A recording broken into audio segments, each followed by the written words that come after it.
How does acting experience affect your work as a writer? What is it like to see your dream project come to life? We'll talk about these things today with actor, producer, and showrunner Cheryl McKay. Learn about Cheryl's journey from acting to screenwriting, her impact in the film industry, and the heart behind her latest project, These Stones. But first, if you're finding this podcast helpful, take a moment to follow or subscribe so you don't miss an episode. And if you think others would be interested in listening, please rate and review to make it easier for others to find. You can leave a review on Apple Podcasts, Spotify, or podchaser.com. This is the Faith and Family Filmmakers Podcast, helping filmmakers who share a Christian worldview stay in touch, informed, and inspired. Quiet on set. Rolling. Your hosts, Geoffrey and Jaclyn Whitt. Welcome to the Faith and Family Filmmakers Podcast. We've got a writer with us today, Cheryl McKay. Since 1997, Cheryl McKay's screenplays for television, cable, new media, and inspirational feature films have attracted multiple awards, nominations, as well as top star talent like James Garner, Brian Dennehy, and Abigail Breslin. Her first film produced was The Ultimate Gift.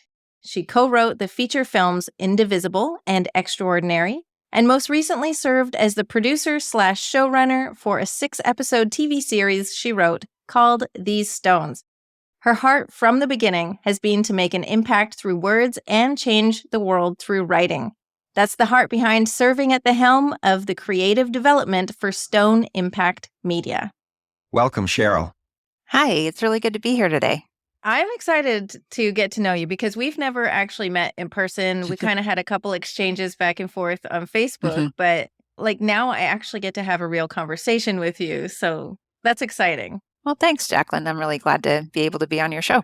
All right. So I know you started with screenwriting. So how did you get into that? Tell me a bit about yourself. I started off writing plays when I was 5 years old, and I was inspired by my lunchboxes and the pictures on them and decided to write little skits. And I invited all the neighborhood kids over and we would act them out. And then from there, I never, ever stopped writing from that point forward, even though I had acting aspirations. And that's partly why I brought people over to sit on my lawn and pretend they were interested in what I was doing. But it was kind of one of those things that was always in me from the beginning. And my original dream was to be an actress and not a writer. So from around the time when I was 12 to 19, that's all I focused on. But the problem was I wasn't very good. And I ended up in a provisional BFA acting program in a university. And they were only accepting a handful after that first year. And I am one of the lucky ones who got kicked out. It ended up really being a blessing because at that time, I think that was God's redirection on my life to say, because I had a teacher who pulled me aside and said, you really belong behind the camera. And I don't think she was trying to make an insult about my looks or anything. I think she saw that organizational stuff in me and the other sides of creativity where I was just better at the behind the scenes stuff, including the writing. So I ended up switching, and it was a really good change in my life that was also tied to me rededicating my life to God. I'd been a Christian since I was a little kid before I can remember. But the move back home after getting kicked out of that program was when I really decided to make that Christian journey a decision on my own. Mm-hmm. That's amazing. So how did you get into writing professionally? Well, I finished my theater degree, even though I really didn't need it. And I realized I was going to have to go get a master's. And I went off to get a master's at Regent University. Their motto was Christian leadership to change the world. And I'm like, well, I really want to change the world. And I felt like I was going to be able to do that with writing. But I needed the training first because I had spent, my whole young life in acting. I really needed to start to learn and understand structure and character and all that. So I went to school there. And after that, eventually had the guts to move to Los Angeles, which can be scary for some of us. But I had gone through another writing program called Act One, where I asked all those teachers, do I need to live here to do this? And in the year when I asked that question, it was around 1999, I was in their first class. All of them said, yes, you have to be here if you want to do this. So I packed up everything from North Carolina and moved out to LA. I would lived there for 15 years, but my first professional writing job was writing kids' books for Frank Peretti, also audio dramas. We did both. And I got to write 40 scripts for him. And the same people who hired me to do that remembered me about 5 years later when they had the opportunity to adapt The Ultimate Gift into a feature film. Yeah, that's a really good movie. If people haven't seen it, please go watch it. It's a really good movie. Thank you. I enjoyed it. Yeah.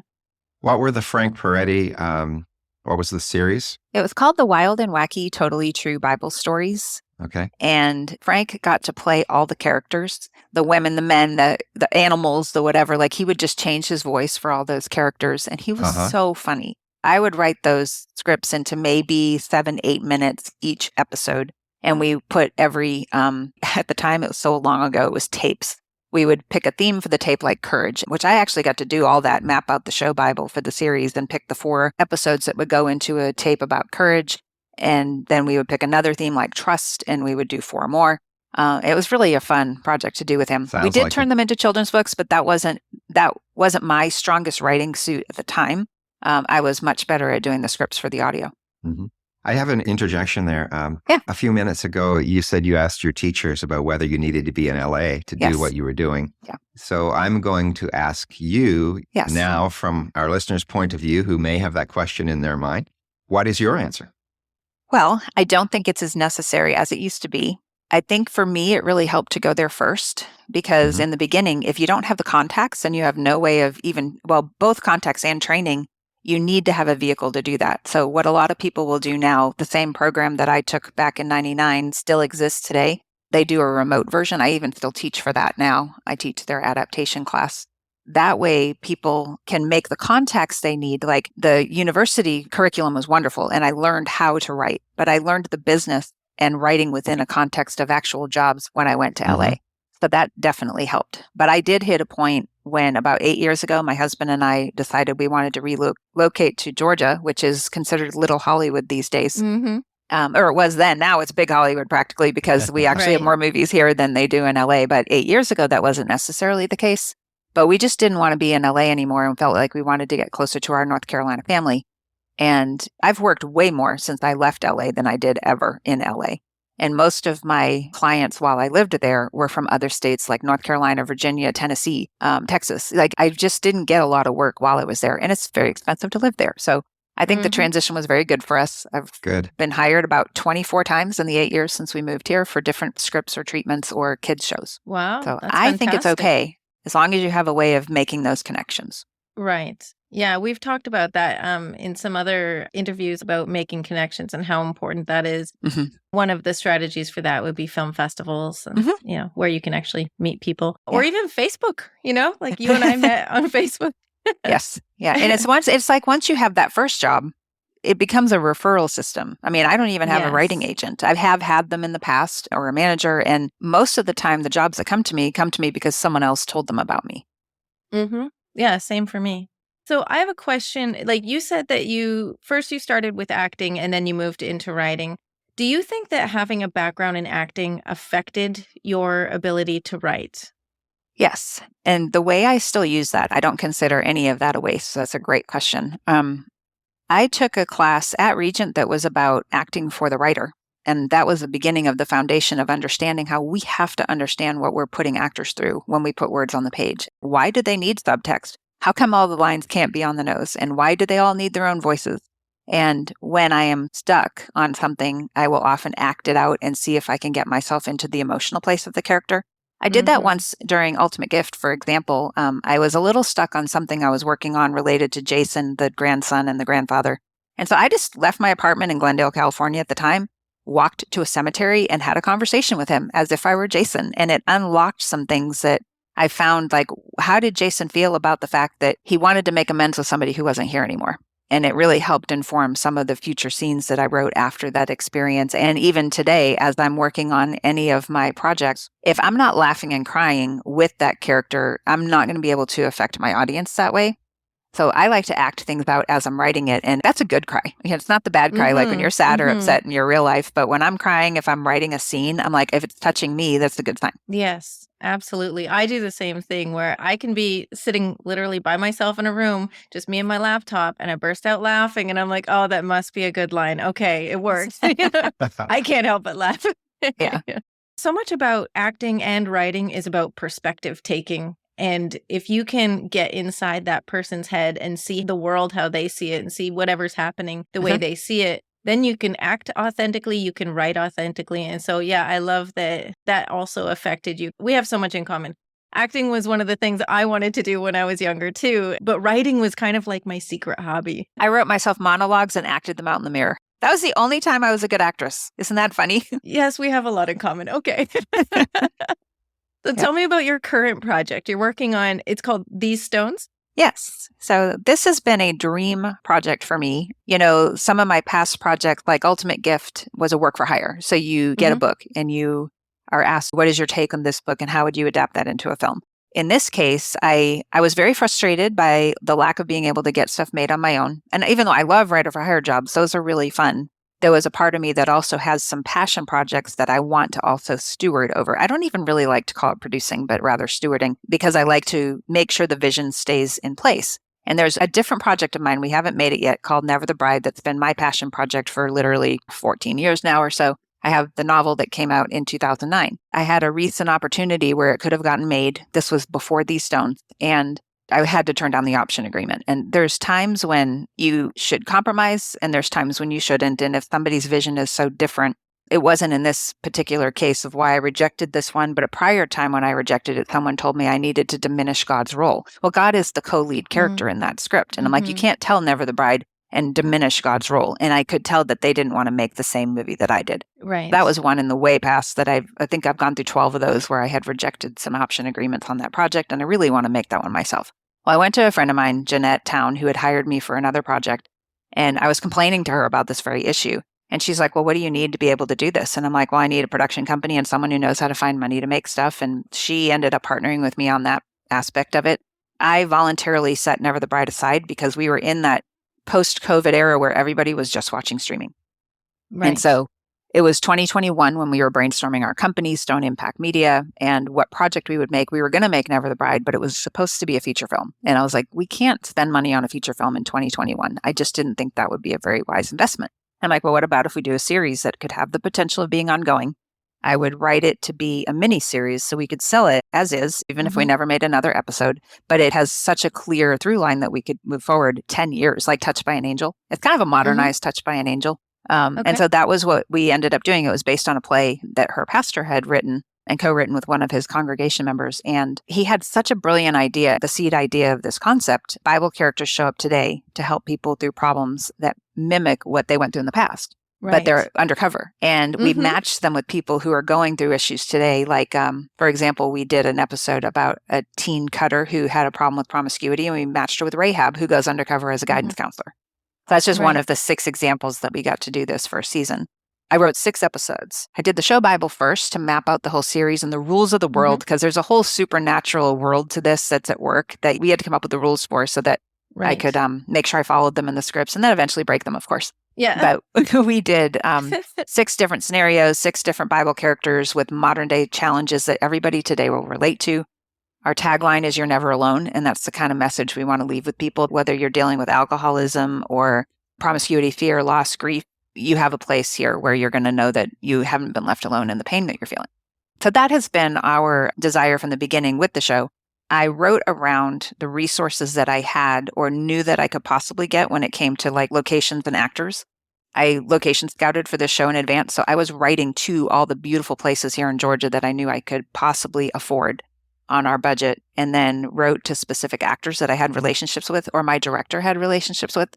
And so we ended up with a fantastic cast who just knocked it out of the park, including like Madeline Carroll, the lead on I Can Only Imagine. She was in my movie Indivisible. So I got to invite her. I wrote it for her without telling her. And then 6 months after writing, I handed her the scripts and said, would you please come play? And thank God she said yes. And then Karen Abercrombie, she played Miss Clara in War Room. I already knew her. She had hired me to write something for her in the past. Cameron Arnett. And then my director knew the 2 that play Madeline's parents, which is Rusty Joyner and Charlene Amoya, who are tremendous. We just had an all-star cast put together, especially some that are recognizable in the faith-based realm, but also have done mainstream projects as well. We wanted a little bit of a blend of that, so it wouldn't be all the usuals that you might see every time you turn on Pure Flix. We love Pure Flix, but we wanted to also branch into some actors too that maybe you haven't seen all the time. Hey actors, need more clips to broaden your spectrum? Or maybe you're just getting started and you're stuck in the catch-22 of needing work to get a reel, but needing a reel to get work. I'm Jaclyn Whitt, an award-winning screenwriter, and I'm running a 90-minute screenwriting workshop on April 18th to guide you through the process of writing your own 1-minute demo reel. Learn how to write to your acting strengths and how to capitalize on your existing resources. Go to faffassociation.com and look under the Workshops tab to sign up now. That's faffassociation.com. Join us for the International Christian Film and Music Festival, where faith and creativity come to life. Watch over 150 inspiring films, rub shoulders with celebrities, connect with top-notch distributors, and learn from industry experts. Share and fellowship with like-minded Christians, and savor a music showcase that will uplift your spirit. Experience the glamour of walking the red carpet and revel in the extravagance of our awards ceremonies. Don't miss this divine celebration. Get your tickets now at www.internationalcff.com. It's time to be part of something truly special. I want to go back for a second. When you were saying that you had to turn down an option for that passion project, the feature film, and, I really like that you came at this from a very honest perspective and even just like the reality of things, right? And how you weren't desperate. Because I think that that's part of the struggle when you're wanting to build yourself into a career. And maybe perhaps it's part of the fact you already had the experience, you were already working, you weren't desperate, but you made a choice based on what you believed was the best choice rather than, well, I've been working so long, it needs to get done, let's just do this. You had a very clear vision and you did not want that to be derailed. And I really appreciate that you shared that because it's not easy sometimes. Well, it is actually based on my life, so that might be a little bit of a part of it. But it's such a fun project with a big twist in it that everyone who's come to the table to say, I want to make this, that's the part they love the most. And it's also the part they almost want to wreck. And I don't understand that. How I'm using God is the thing that most people just really respond very well to. So hopefully we'll be able to also make that under the banner of my own company so that we can steward that as well. And I would love to also make that here in Georgia. Yeah. And I know for myself, one of my scripts, I made the Holy Spirit a character also. And it's so fun. Hard. Yeah. it took me so long to figure out how am I going to tell this story? Because the amazing part of the story is the fact that I was not wise. Like I did not have any of the answers, but God gave me answers when I needed them. Yay. And so he needs to be a character because there's no way I could take the credit for all the amazing things that I ended up saying to people because I didn't think of them. The Holy Spirit told me what to say and I said it and then amazing things happened. I can't just write the story without that part of it being there and make it look like I'm some hero when really it was just I'm stepping out in obedience. That's it. Yeah. And do you mean in the dialogue you're using the wisdom to put words in the Holy Spirit's mouth, that's where you felt like God gave you those answers? Well, I'll just give you a quick scene here. So I used to work in a prison and I was teaching a life skills class and I heard myself say something because one of the inmates was saying, why do I do things like, he's got a wife and a couple girlfriends and he's trying to figure out what to do with his life. And, he knows that it's not working for him, but he didn't really know any other way. So for some reason, I heard myself say, well, it's not complicated. And so he and all of the other inmates kind of sat back like, tell me why it's not complicated. And in my head, I was like, oh God, why is this not complicated? This seems very complicated. I need an answer. Yeah. And so I'm like thinking, okay, well, I don't remember thinking that thought before it came out my mouth. So I walked over to the chalkboard, picked up the chalk, and I was like, God, help me. And then I heard a word, like just one word came to me, love. So I wrote love on the board. And then we talked about what real love is, like sacrificial love and not just like lust and stuff like that, but like real love. So that motivates decisions. Then I went back to the chalkboard. I heard fear. So I wrote fear. And then, we talked about that. And then I went back and pride. So I wrote pride. We talked about that. I went back to the chalkboard, silence. And then I realized, oh, that's it. So I stepped back and I was like, that's why it's not complicated. But I did not know that before all of that happened. Fun. That's awesome. So yeah, there's no way that I can just have a story, make it seem like I have all this wisdom. I did not. Well, that's good because I think you give that as a great example of I like to call God my co-writer. But I also remind people that none of us are writing the Bible, so we're never going to write a perfect first draft. Right. But also being open to listening to what he has to download. Like even the twist we came up with for Never the Bride, and I say we because I asked him, I just asked him a question about why am I making you this way in this script? And the answer he gave me shocked me. I almost fell off my bed. And I'm like, no one's going to guess that. I won't say what that is. But it was really cool because if it surprises me, it has a chance of surprising an audience. And so far, the responses we've been getting is there's very few people who figure out the twist. Wow. And so the book's out though, right? Yeah. Okay. Where can people get the book? I think it's easily on Amazon or Random House was the publisher. I think they still sell it on their website. And then hopefully at some point we'll do the movie. I'm excited. I would totally watch the movie. Do you have an award-worthy script ready to go out and face the world? Faith and Family Screenwriting Awards is in the final month of submissions for the summer 2024 season. Top prize? A table read with professional actors cast by Gene Wanger of Treasure Coast Talent. There are laurels available in 19 categories, and all participants get free bonus admission to our summer screenwriting boot camp. Join online from anywhere. 3 90-minute screenwriting workshops all in one day. That alone is worth the cost of your submission fee. Final deadline is April 30th. Submit your script today for the Faith and Family Screenwriting Awards. Get the link in the show notes or find it at faffassociation.com. Before we finish up this portion of our interview, I'd like to invite you to go deeper in our discussion with Cheryl McKay in Part 2, our exclusive members episode. Cheryl shares her journey and experiences as a professional writer, offering valuable advice and insights for fellow writers. We discuss the emotional challenges of seeing one's work adapted, the lucrative nature of adaptation, practical advice for taking notes gracefully, tips for writing and organizing projects, and more. You can hear Cheryl's bonus episode and continue receiving these exclusive episodes going forward by becoming a supporting member. $5 a month helps support the production of this podcast and doubles the inspiring content you receive every single week. Sign up now and get the first month free. You can find the link in the show notes or simply go to fafffpodcast.com/support. That's fafffpodcast.com/support. All right, so we're going to go into the members only portion soon, and we're going to get into some more advice and things you wish you would have known, when you first got started, stuff like that. Okay. But for now, as we close out this portion, is there anything that you would like to share with our listeners? One of the things I really like to make sure that I encourage writers to think about is how they want others to respond to your work. And it's very important that we know that we have a way of impacting people through what we put out there, but that can also be for good or evil. And I want to make sure that anybody that I work with as writers or teach, that they ask themselves those questions. What's the action point you hope someone takes after seeing your work? And how might they be changed for the better by what you have put on paper? Same thing with your crew and your actors that come to the table to bring your vision to life. So the number one thing I love to suggest to writers is to make sure you keep that in the back of your mind during all of your projects when you're writing.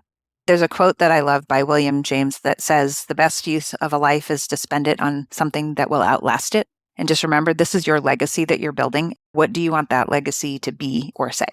Wow, that's very wise words. Thank you so much. Thank you. Thank you for sharing with us today. I look forward to hearing more in the members portion. Thank you. And we will also make sure we get any information, links that you would like to direct people toward. We'll get them in the show notes. Okay. Yeah, we'd love for people to follow us on social media for the TV series in particular. Excellent. Well, we'll make sure everybody has an opportunity to find those links. Okay. Thanks. And we'll look forward to talking with you more. Thanks for listening to the Faith and Family Filmmakers podcast.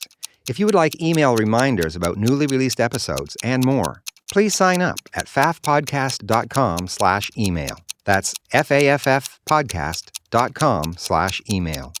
Bringing filmmakers together for faith and family. That's a wrap.